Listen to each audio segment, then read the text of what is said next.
Bugun 3-avgust 2026-yil.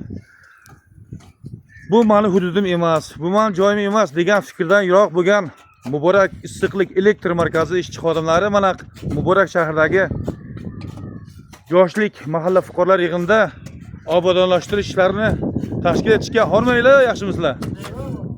Ey yashaylar. Mana shunday bizdan obod va ozod vatan qolsin deb isqa qaramay mehnat qilishmoqda bular. Rahmat sizlarga, xonadonlaringizda yaxshi kun bo'lsin.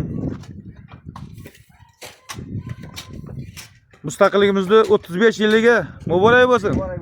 Erkinjon aka, gapiring qani. Bayram muborak bo'lsin sizga ham. Bayram bilan hammani tabriklaymiz. Bayram muborak bo'lsin. Rahmat og'a, salomat bo'linglar. Muborak issiqlik markazi ishchi xodimlariga xonadonlar yaxshi kun bo'lsin, to'ylar bo'lsin, mustaqilligimiz abadiy bo'lsin. Ey yashaylar.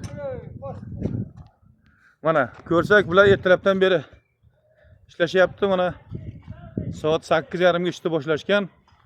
Ancha joylar mana begona o't, yantoq tashlangan chiqindilar tozalanib borilmoqda.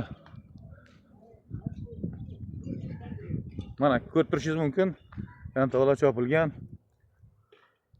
Sho'ralar.